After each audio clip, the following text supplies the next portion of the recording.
ଆକାଶବାଣୀ।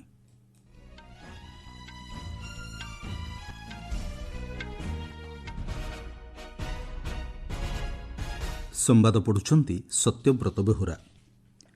19ତମ ରୋଜଗାର ମେଳାରେ 51,000ରୁ ଅଧିକ ନବନିଯୁକ୍ତଙ୍କୁ ନିଯୁକ୍ତିପତ୍ର ପ୍ରଦାନ କଲେ ପ୍ରଧାନମନ୍ତ୍ରୀ।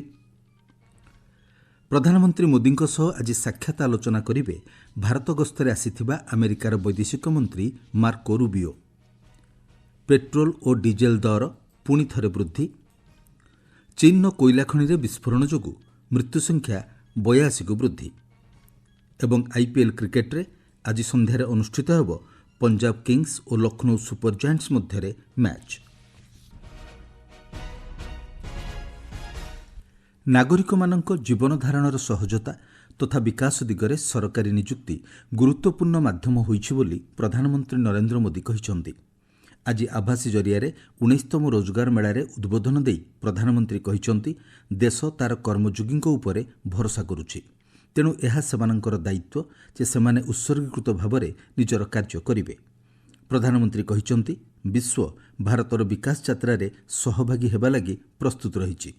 ବିଶ୍ୱର ଅନେକଗୁଡ଼ିଏ ଦେଶ ସହ ଭାରତ ସହଯୋଗ ଭିତ୍ତିରେ ସୁଯୋଗ ସୃଷ୍ଟି କରିବା, କର୍ମ ନିୟୋଜନ ପ୍ରଦାନ କରିବା ଏବଂ ଦେଶର ଯୁବପିଢ଼ିଙ୍କୁ ଆନ୍ତର୍ଜାତିକ ସ୍ତରରେ ମାନ୍ୟତା ଦେବା ଲାଗି କାର୍ଯ୍ୟ କରୁଛି। ସେ କହିଛନ୍ତି, ଭାରତ ଏବେ ବିଶ୍ୱର ଏକ ଭରସାଯୋଗ୍ୟ ଯୋଗାଣ ଶୃଙ୍ଖଳ ସହଯୋଗୀ ପାଲଟିଛି।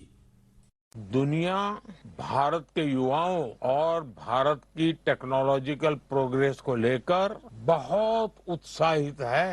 आज दुनिया भारत की विकास यात्रा का हिस्सा बनना चाहती है। भारत भी दुनिया के अलग अलग देशों के साथ पार्टनरशिप कर रहा है। इसका उद्देश्य यही है कि भारत के युवाओं को अवसर मिले, रोजगार मिले, उनका सामर्थ्य खिल उठे। साथ साथ मैं चाहता हूं मेरे देश के नौजवानों को ग्लोबल एक्सपोजर भी मिले। ଶ୍ରୀ ମୋଦି କହିଛନ୍ତି, ଭାରତୀୟମାନେ 2047 ସୁଦ୍ଧା ବିକଶିତ ଭାରତ ଲକ୍ଷ୍ୟ ହାସଲ ଲାଗି କାର୍ଯ୍ୟ କରୁଛନ୍ତି ଏବଂ ଏଥିଲାଗି ବିଭିନ୍ନ କ୍ଷେତ୍ରରେ ଦେଶ ନିବେଶ କରୁଛି। हर भारतीय एक बड़े संकल्प के साथ आगे बढ़ रहा है। ये संकल्प 2047 तक विकसित भारत के निर्माण का संकल्प है।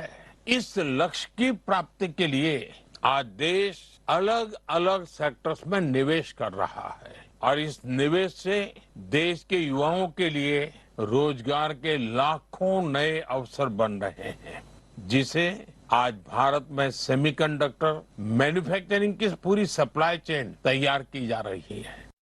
ପ୍ରଧାନମନ୍ତ୍ରୀ ଦେଶର ଯୁବପିଢ଼ି ପାଇଁ ନୂଆ କର୍ମ ନିଯୁକ୍ତି ସୁଯୋଗ ସୃଷ୍ଟି କରାଯାଉଥିବା କହିଛନ୍ତି। ଆଜି 19ତମ ରୋଜଗାର ମେଳାରେ 51,000ରୁ ଅଧିକ ଚୟନିତ ପ୍ରାର୍ଥୀମାନଙ୍କୁ ନିଯୁକ୍ତିପତ୍ର ବଣ୍ଟନ କରାଯାଇଛି। ଦେଶର 47ଟି ସ୍ଥାନରେ ସ୍ୱତନ୍ତ୍ର କାର୍ଯ୍ୟକ୍ରମରେ ନିଯୁକ୍ତିପତ୍ର ବଣ୍ଟନ କାର୍ଯ୍ୟ ସମ୍ପାଦନ କରାଯାଇଛି। ନବନିଯୁକ୍ତମାନେ ବିଭିନ୍ନ ସରକାରୀ ବିଭାଗ ଓ ସଂଗଠନଗୁଡ଼ିକରେ ନିଯୁକ୍ତି ପାଇଛନ୍ତି। ମୁଖ୍ୟତଃ ରେଳବାଇ, ସ୍ୱରାଷ୍ଟ୍ର, ସ୍ୱାସ୍ଥ୍ୟ ଏବଂ ପରିବାର କଲ୍ୟାଣ ମନ୍ତ୍ରଣାଳୟ ଓ ଉଚ୍ଚଶିକ୍ଷା ବିଭାଗରେ ନିଯୁକ୍ତି ଦିଆଯାଇଛି। କେନ୍ଦ୍ର ସଂସଦୀୟ ବ୍ୟାପାର ଏବଂ ସୂଚନା ଓ ପ୍ରସାରଣ ରାଷ୍ଟ୍ରମନ୍ତ୍ରୀ ଏଲ୍ ମୁରୁଗନ୍ କହିଛନ୍ତି, ସରକାର ବିକଶିତ ଭାରତ ଲକ୍ଷ୍ୟ ପୂରଣ ଲାଗି ପ୍ରତିବଦ୍ଧ ଅଟନ୍ତି। ଆଇସିଏଫ୍ ଚେନ୍ନାଇଠାରେ ରୋଜଗାର ମେଳାରେ ଉଦ୍ବୋଧନ ଦେଇ ମନ୍ତ୍ରୀ କହିଛନ୍ତି, ପ୍ରଧାନମନ୍ତ୍ରୀ ନରେନ୍ଦ୍ର ମୋଦିଙ୍କ ନେତୃତ୍ୱରେ ଦେଶରେ ତ୍ୱରିତ ବେଗରେ ଭିତ୍ତିଭୂମି, ଡିଜିଟାଇଜେସନ୍, ନିଯୁକ୍ତି ସୁଯୋଗ ଓ ବ୍ୟବସାୟ କରିବାର ସହଜତା କ୍ଷେତ୍ରରେ ବିକାଶ ଘଟିଛି। କେନ୍ଦ୍ର ସରକାର 12 ଲକ୍ଷ କର୍ମ ନିଯୁକ୍ତି ଯୋଗାଇ ଦେଇଥିବା ଡକ୍ଟର ମୁରୁଗନ୍ କହିଛନ୍ତି।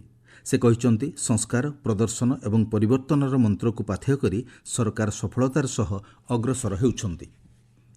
ଆମେରିକାର ବୈଦେଶିକ ମନ୍ତ୍ରୀ ମାର୍କୋ ରୁବିଓ ଆଜି ନୂଆଦିଲ୍ଲୀରେ ପହଞ୍ଚିଛନ୍ତି। 4 ଦିନିଆ ଭାରତ ଗସ୍ତରେ ଆସିଥିବା ଶ୍ରୀ ରୁବିଓ ଆସନ୍ତା 26 ତାରିଖରେ ନୂଆଦିଲ୍ଲୀରେ କ୍ୱାଡ୍ ବୈଦେଶିକ ମନ୍ତ୍ରୀଙ୍କ ଶିଖର ସମ୍ମିଳନୀରେ ଯୋଗଦେବେ। ଆଜି ସେ ପ୍ରଧାନମନ୍ତ୍ରୀ ନରେନ୍ଦ୍ର ମୋଦିଙ୍କୁ ସେବା ତୀର୍ଥରେ ସାକ୍ଷାତ ଆଲୋଚନା କରିବାର କାର୍ଯ୍ୟକ୍ରମ ରହିଛି। ଆସନ୍ତାକାଲି ବୈଦେଶିକ ବ୍ୟାପାର ମନ୍ତ୍ରୀ ଡକ୍ଟର ଏସ୍ ଜୟଶଙ୍କରଙ୍କ ସହ ଶ୍ରୀ ରୁବିଓ ଦ୍ୱିପାକ୍ଷିକ ବୈଠକ କରିବେ ବୋଲି ଜଣାପଡ଼ିଛି। ଶ୍ରୀ ରୁବିଓ ଆଜି ସକାଳେ କୋଲକାତାରେ ପହଞ୍ଚିବା ପରେ ବିମାନ ବନ୍ଦରରେ ଭାରତରେ ଅବସ୍ଥାପିତ ଆମେରିକାର ରାଷ୍ଟ୍ରଦୂତ ସର୍ଗିଓ ଗୋର୍ ତାଙ୍କୁ ସ୍ୱାଗତ କରିଥିଲେ। ଶ୍ରୀ ରୁବିଓ ମଦର ଟେରେସାଙ୍କ ସମାଧିପୀଠରେ ଶ୍ରଦ୍ଧାଞ୍ଜଳି ଅର୍ପଣ କରିବା ସହ ମଦର ହାଉସ୍ ପରିଦର୍ଶନ କରିଥିଲେ। ଶ୍ରୀ ରୁବିଓ ଆସନ୍ତାକାଲି ନୂଆଦିଲ୍ଲୀସ୍ଥିତ ଆମେରିକା ଦୂତାବାସରେ ଆୟୋଜିତ ହେବାକୁ ଥିବା ସ୍ୱାଧୀନତା ଦିବସ ପାଳନ ଉତ୍ସବରେ ଯୋଗଦେବେ। सोमवार दिन श्री रुबियो आग्रा और जयपुर गस्त करने पर नुआदिल्ली प्रत्यावर्तन कर मंगलवार दिन क्वाड वैदेशिक मंत्री मान शिखर सम्मेलन में जोगदेवे। यह सम्मेलन में ऑस्ट्रेलियार वैदेशिक मंत्री पेनी योंग और जापान वैदेशिक मंत्री तोशी मित्सु मोतेगी भाग नेबे। आपण माने संवाद शुणुछंती आकाशवाणी। देश में पेट्रोल और डीजेल मूल्य गत 10 दिन मध्य तृतीय थर पर वृद्धि पाई।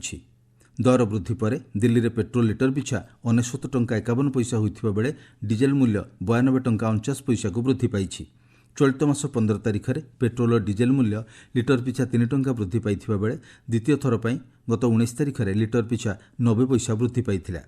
अन्यपक्षे इंद्रप्रस्थ गैस लिमिटेड सीएनजी दर 1 टंका वृद्धि करिछि। फଳରେ राजधानी दिल्ली में 1 किलोग्राम सीएनजी मूल्य 81 टंका 9 पैसा को वृद्धि पाई। केन्द्र पेट्रोलियम और प्राकृतिक गैस मंत्रालय सूचना अनुसार देश में पर्याप्त परिमाणर पेट्रोल और डीजेल उपलब्ध होउछि। सारा देश में पेट्रोल और डीजेल जोगाण मध्य स्वाभाविक रहितिबा मंत्रालय कहिछि।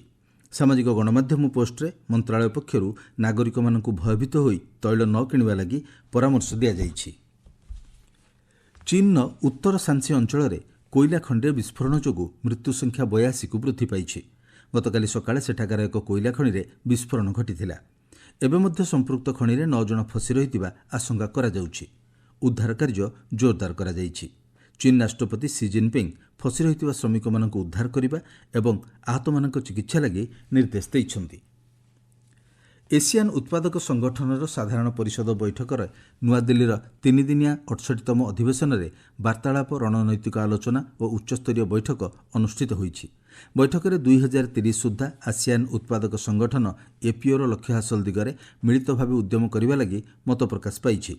डिजिटाल परिवर्तन, समावेशी विकास, नवसृजन, दक्षता निर्माण और उत्पादन आधारित विकास उपर बैठक में गुरुत्व दि जाइथिला। आसंता बैठक 2027 रे लाओस रे अनुष्ठित हेबो। कंगो गणराज्य में इबोला संक्रमण जोगु सृष्टि होइथिबा सार्वजनीन स्वास्थ्य विपदर स्थिति को विश्व स्वास्थ्य संगठन WHO जातीय स्तर में उच्चरू अति उच्च को वृद्धि करिछि। WHO महानिर्देशक टेड्रस अदनम घेब्रिसियस कहते विश्व स्तर में इबोला संक्रमण स्तर निम्न थिले मध्य आंचलिक तथा जातीय स्तर में उच्चरे रहिछि। से कहते वर्तमान सुधा 82टी इबोला संक्रमण मामला चिन्हट होइछि। इतिमध्य ऑक्सफोर्ड विश्वविद्यालय वैज्ञानिक माने एही संक्रमण धारा को रोकिबा लागि एक नुआ टीकार विकास करिसेंति। आसंता 2 ରୁ 3 मास मध्य विभिन्न परीक्षा निरीक्षा पर टीका प्रस्तुत होइजिबो बोली आशा करा जाउछि। बादुड़ी व्यापीथिबा इबोला भूताणु पशु मनीष एवं संक्रमित पदार्थ संस्पर्श आसिबा पर व्यापीबारे लागिछि। बिहार में आसंता 5 वर्ष मध्य 1 लाख शिक्षक नियुक्ति कराजिबो बोली मुख्यमंत्री सम्राट चौधरी घोषणा करिसेंति। शिक्षा विभागर कार्यधारा समीक्षा करने अवसर में मुख्यमंत्री प्रतिवर्ष 20,000 शिक्षक नियुक्ति लगी पदक्षेप नेबाकू निर्देश दैछन्ति। से कहते प्रत्येक वर्ष जुलाई मासरे शिक्षक नियुक्ति पई विज्ञप्ति प्रकाश कराजिबो। भारतीय पाणीपाग विभाग पूर्व उत्तर प्रदेश, मध्य प्रदेश और विदर्भ अंचल में आसंता काली पर्यंत प्रबल ग्रीष्म प्रवाह नहीं सतर्क सूचना जारी करिछि। देशर पूर्वांचल और उत्तर पश्चिमांचल और केंद्रीय भारत में आसंता 6 ରୁ 7 दिन पर्यंत ग्रीष्म प्रवाह स्थिति लगी रहिबो बोली विभाग पूर्वानुमान करिछि। ओडिशा समेत बिहार, छत्तीसगढ़, आंध्र प्रदेश तटवर्ती अंचल, झारखंड, राजस्थान, तेलंगाना, पश्चिम मध्य प्रदेश और उत्तर प्रदेश में आसंता 2 दिन पर्यंत ग्रीष्म प्रवाह अनुभूत हेबो बोली पाणीपाग विभाग कहिछि। आईपीएल क्रिकेट रे आज लखनऊर भारत रत्न श्री अटल बिहारी वाजपेयी एकना क्रिकेट स्टेडियम रे संध्या 7:30 रे पंजाब किंग्स और लखनऊ सुपर जायंट्स मध्य मैच अनुष्ठित हेबो। गतकाली हैदराबाद रे अनुष्ठित मैच रे सनराइजर्स हैदराबाद 55 रन ने रॉयल चैलेंजर्स बेंगालुरु को परास्त करिथिला। प्रथमे बैटिंग करी सनराइजर्स हैदराबाद निर्धारित 20 ओवर रे 4 विकेट हराई 255 रन स्कोर करिथिला। जवाब रे रॉयल चैलेंजर्स बेंगालुरु 20 ओवर रे 4 विकेट हराई 200 रन करबाकू सक्षम होइथिला। मुख्य संवाद पुनि थरे 19तम रोजगार मेला रे 51,000 रु अधिक नवनियुक्तंकु नियुक्ति पत्र बंटन कले प्रधानमंत्री।